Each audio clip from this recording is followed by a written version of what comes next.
Welcome to Beyond the Paycheck. I'm Paula Christine. Stop living paycheck to paycheck and start living the life that you dream about by taking control of your money.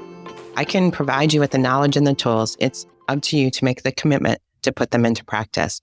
So today we're going to talk with our listener, Jamie, who had some questions about retirement. And so I asked her to be on the show and ask her questions. So welcome, Jamie. Hi, thanks for having me, Paula. So you're going to lead this interview. So go ahead and ask your first question. So I listened to your podcast on other ways to save for retirement, and that got me thinking. My plan is to retire at 62. I'm 52 now, so that's 10 years away. How do I know my actual year I can fully retire is my first question. And my second question would be, how can I be sure I'm investing in the right products and will I have enough money at 62? So the answer to both of those questions is to put together a retirement plan where we can look to make sure that you are saving enough money and if your assets are in the right buckets of money.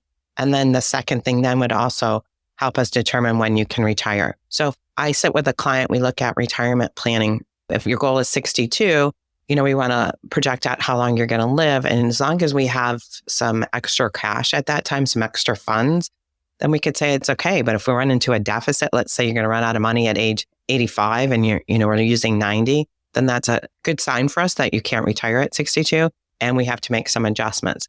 Doesn't mean you can't retire. It just means maybe we need to save a little bit more, or if your investments are too conservative, maybe you need to be slightly more aggressive. But the only way we can answer those questions is to start with putting together a retirement plan. So you need to work with a financial planner to do that. What is the difference between a Roth and a regular 401k? And then what should I be in at my age? So are you asking the question, what's the difference between a traditional 401k and a Roth 401k? Or are you asking, what is a 401k and what's a Roth IRA, or both? I guess both. So a lot of 401ks now have the option to do either a traditional 401k or a Roth 401k. In the traditional, your money goes in with pre-tax dollars. So if you're making, say, $50,000 a year and you put $10,000 into your traditional 401k, your taxable income will be $40,000.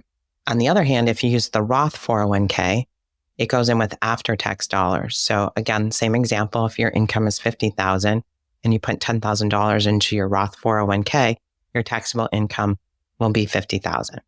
Does that make sense? Thank you. Okay. So it's kind of the same thing with a 401k versus a Roth IRA. So depending, again, which option you would use, a 401k, if you use the traditional, again, goes in with pre-tax, where if you use the Roth IRA, it would go in with after-tax dollars.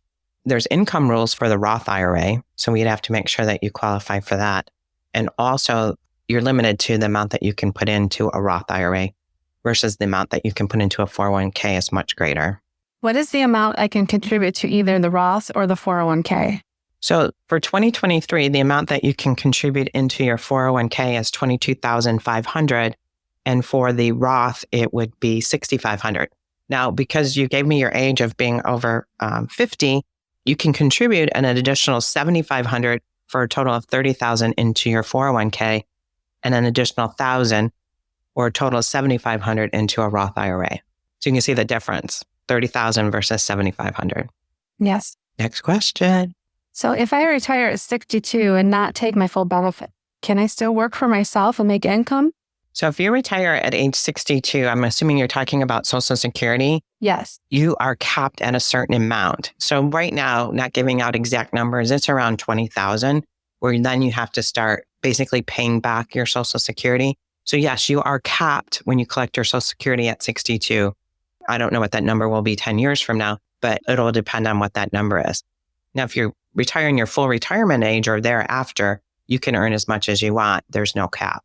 How do I figure out my full retirement age? So anybody born after 1960, their full retirement age is 67. Thank you.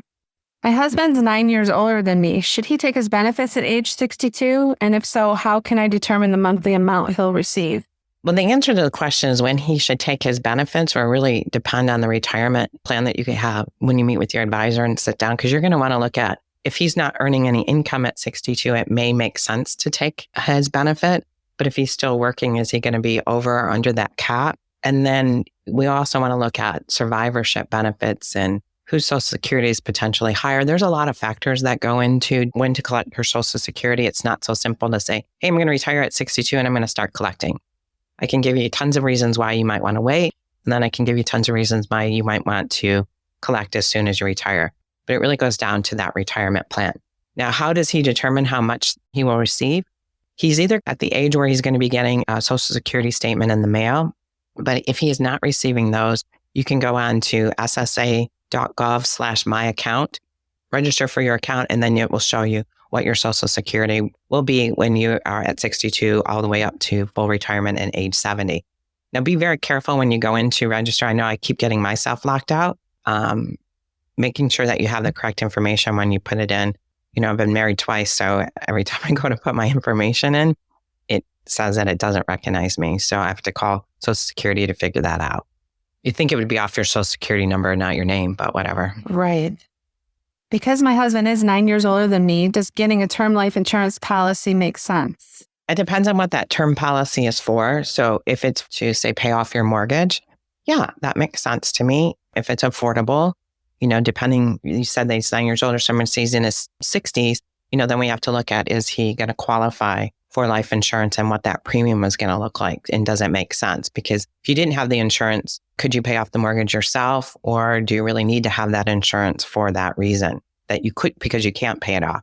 Is there other reasons? Like, could be to pay off some other debt that you might have or funeral expenses.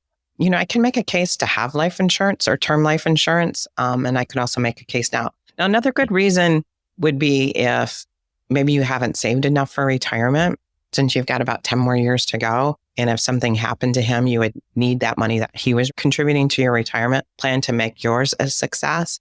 Then I would say yes, do look at a 10-year policy to make sure that your retirement is funded if something were to happen to him between now and the age that you retire. So it depends on your situation, but when you meet with a financial planner and put that retirement plan together, that's one of the things that they're going to look at. Do you need life insurance and how long that term should be if you do need it? Does it make sense? Yeah. Thanks, Paula. These have been really helpful tips for my personal situation. I heard you mention a few times about a financial planner. How do I find one? My best advice when finding a financial planner is to ask your family and friends who they are using and what they like about them. It's not necessarily truly just about what rate of return that they're getting.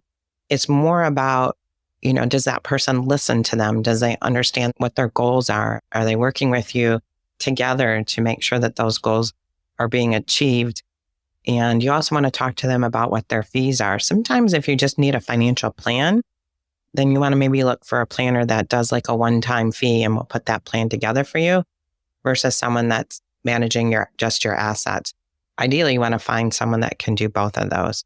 So just ask around, see who your friends are using, and ask them questions about who they like and why they like them. And it's not about just rate of return. Thank you very much. So if anybody has any additional questions or would like to be a guest like Jamie, please reach out to me at paula@paulachristine.com and check out my website at paulachristine.com. I want to wish everybody a happy holidays and a happy new year, and we will see you back in January.